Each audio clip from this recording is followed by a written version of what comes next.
In this video, Dakota shows you a drought-stricken Lake Meade, and then we pack up and head to the Grand Canyon. After that, we load up on the motorcycle and head to a really hot Sedona, Arizona. My time is running out in the set. All right, well, we didn't really finish filming a Burning Man. The rain kind of messed things up. I did film some on the sailing doodles. You can see some shorts. I'll link to that down below. And then also I made a podcast about it, which I'll link to as well, which I talk all about it, show you some video of that. But so we left Burning Man. What's your thoughts on Burning Man? How was your first experience? It was good. I mean, it was muddy, which was unique, but it was fun. I'd do it again. Sorry, I just noticed the camera was still a little dusty there too. But all right, so we drove out, took a long time to get out of Burning Man, then we went to Reno for a couple days, unloaded our storage, and then made it here to Vegas. So we're gonna continue on now, headed back east, because we gotta go kind of catch a flight in about 10 days to go to Belize. So we're gonna head today maybe to Sedona, maybe to Grand Canyon. We'll kind of see how it goes as we drive out of here, but just waiting on a video to upload, and we're gonna get going. Well, bye, I gotta work for a minute. You go do your thing. Yeah, will do. All right, someone's being lame and working, so we're gonna go look at the view by ourselves, but it's fine, because I'm my own best company anyway. And it's beautiful. It's the Lake Meade Reservoir. We had pulled over to the side of the road so I could do a little work, and Dakota could check out Lake Meade. It's kind of crazy, because you can actually see that lake. It's not at its full capacity, but it looks a lot better than it did when it was really empty. You can see way out there the stripes on it. With the work complete, we were back on the road. All right, just paid the park entrance fee here at Grand Canyon, and it is $35, but it's also good for 7 days. So if you want to come and go, stay at there's a little town just outside of here. It's got some hotels and some RV parks and stuff. We're just gonna come check it out for a little bit. Not gonna stick around too long, but we got about 5 miles to the rim. It's an absolutely huge parking lot here. RV parking and everything. So I don't know, we haven't even caught a glimpse yet. We'll check it out. Don't make me dance to the tune that you're humming. No, my body don't move like that. Don't make me. Yeah, it's pretty amazing, huh? I mean, it's like, I think it's the Colorado River down there. Yeah. That's like carved it all out. So it's rain and erosion from all that. It's amazing. I mean, that's miles across. It's pretty incredible. Yeah, pretty cool. All right, let's walk down the trail, get to the point over there. So we're on the south rim, so this is at like a little over 7,000 feet above sea level, and the bottom is at like 2,400 feet sea level, so it's almost 5,000 foot down. And the north rim is 8,000 and change. So it carved a really deep canyon. I think the sediment at the very bottom is 800 million to 1.2 billion years old. Beautiful. You just don't, I mean, you can't appreciate just the vastness of it until you're actually down here looking at it. It's rusting out faster by the day. Oh, where your leash, I don't take no deals. I want to call. I can barely even see the actual bottom of it. It's pretty steep up here. I'm not a big fan of heights. What? This doesn't bother me, but an escalator, those things are scary. She's so weird. I'm not buying no rides. So what were you saying? So imagine being the first European to come across this. Yeah, if you're just trying to head west or something, you come across the Grand Canyon, you're like, well, how do I get to the other side? It's 277 miles long. I mean, like, you gotta go way detour around. All right, so there is a little place. I don't know how you get down there, but there's people. I'm gonna check it out. I'm a little afraid of heights, but I'm gonna do it. I'm gonna with you. All right, we think this is how people are hiking down there, so I guess we'll give it a shot. We'll be dancing with our hands in the air when our new dawn. It's a long way if you fall.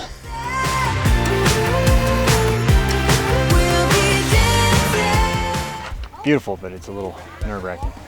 No, this is okay. Just standing on that edge freaked me out. Yeah, well, yeah, okay. You can go stand on the edge, Okay, yeah. well, but it doesn't actually like fall. Does it? No, there's a ledge right there. Oh, I don't think... Like, looking over there kind of gives me the heebie-jeebies. Yeah, if you went off that, you're not coming back.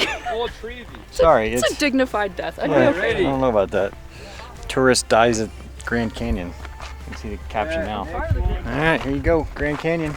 I've driven on I-40, I don't know, a lot. Never went out of the way, because it's 100 miles round trip detour from I-40. So, but if you have a couple hours to kill, why not? I'd say it's worth it. Yeah. It's pretty cool to see. Yeah, pretty cool. Mostly foreigners here, actually, I think, from looking at hearing accents. But anyway, all right, you ready to head back? Let's get on the road. So the plan now is we're gonna head towards, where are we going tonight? We're going to Flagstaff. Got an RV park in Flagstaff, and then the RV parks in Sedona were full. So, but Flagstaff to Sedona is only a 45-minute drive. So tomorrow we'll get on the motorcycle and have a little trip down to Sedona, have some lunch, hang out in the town for a little bit, and then head on to Santa Fe the next day. Got some friends are meeting there. Like how it gives you all the information on the hikes. You hike down like 5,000 feet, like what, hike there, round trip 12.2 miles down to Plateau Point, but it's, if you want to do down to the river, it's overnight, plus it says rescue not guaranteed, and you need a permit. From the Grand Canyon, we continued to Flagstaff, Arizona. All right, so we're gonna head down to Sedona today. Scoped it out, I guess we'll have lunch at the airport. Yes. Yeah, what about the airport? It's fancy. It's on a mesa. So we're gonna do that. It's about a 45-minute drive down there. So we're gonna take the motorcycle. Our helmets have like intercom systems and like Bluetooth and all that. So, you know, keep in touch while we're going. But you ready? Yes. All right, let's do it. The road down to Sedona is a beautiful twisting highway that's fun to ride.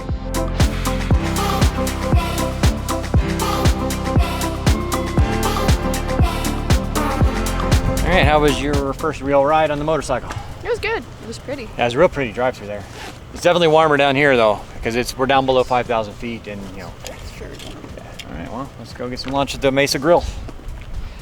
She is a commercial pilot, by the way, so CFI. So, right up her alley. It's the closest I've been to airplanes in a minute. Yeah.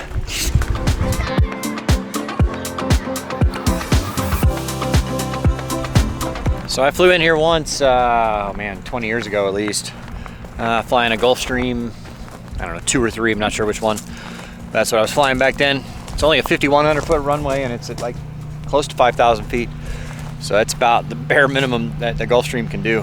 And I forget where we had to park, because this ramp wasn't, I don't know, I don't think we could park here for some reason, like it was like a weight limit or something.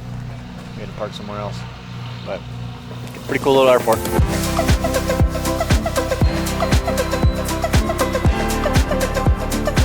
All right, now that we've had lunch, we're gonna head into the town of Sedona and go check it out. I don't know, you ready? Yes. It's a hot one here in Sedona. It's like 95 degrees. Carry around this crap, but keep you safe when you're riding.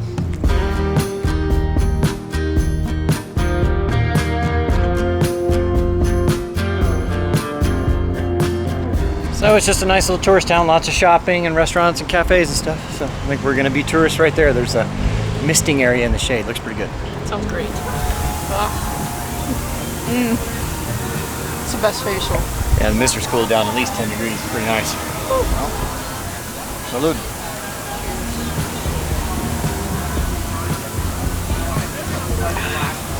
All right.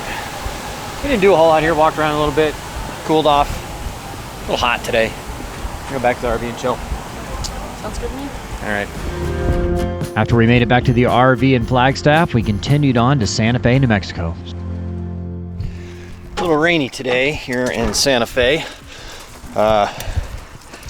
We didn't film it, but we went to Meow Wolf yesterday. Today's like, Meow Wolf is, it's hard to describe. It's kind of like a psychedelic experience. You walk in and like everything's not as it seems. They have one in like Dallas and Denver and Las Vegas, and here, I think there's a few others. But anyway, they're pretty cool. I'd check them out. We did that yesterday. So when I was pulling in yesterday, these spots are so narrow that basically I put the slide out and it hit the side of the embankment, and so it broke a bolt. So I got to pull a bolt off and replace the bolt. So I got to go find that. So that's what keeps the bottom of the slide in the right place. And there's another bolt on the back that was just missing, I guess. The nut was off. So I'm gonna replace those 2 bolts. I gotta go to the hardware store. My friends Manny and Melinda met us here.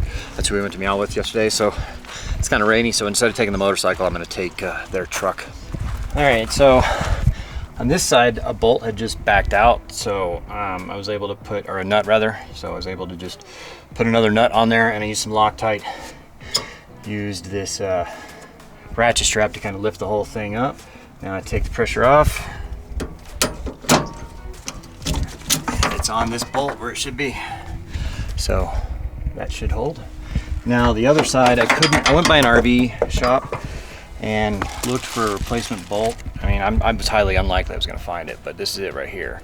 It broke right there. So I went by an RV shop, they didn't have it, I'd have to order it. So I got some stuff at Home Depot that hopefully will work. All right, I had several different types of fittings here to hook this other part up, but neither one would fit. So I had this guy, couldn't get it through there. And then this thing, I just couldn't get it in there either. So I ended up using some paracord and an eye bolt. It's just a temporary fix. You just gotta get us back to where, I'll monitor it. So the other side's held up by the bolts, and I'll keep an eye on it as we go. I'll drive for a few miles and check it.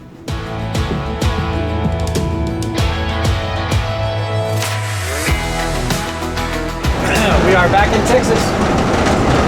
It's like 30 degrees cooler than when we left.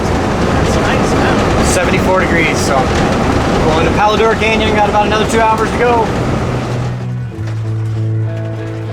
Well, it's not quite the Grand Canyon, but it's still a pretty big canyon. It's impressive for Texas.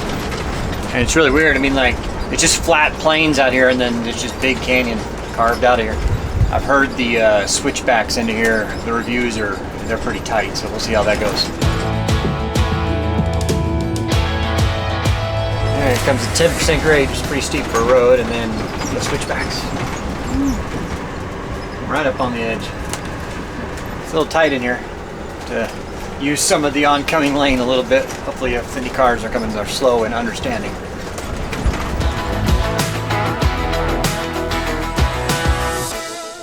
All right, here we are, Palo Canyon. I'm gonna hook everything up, set everything up. Thank you so much for watching. Please make sure you're subscribed to the channel so you can check out our next video as we explore Palo Duro Canyon.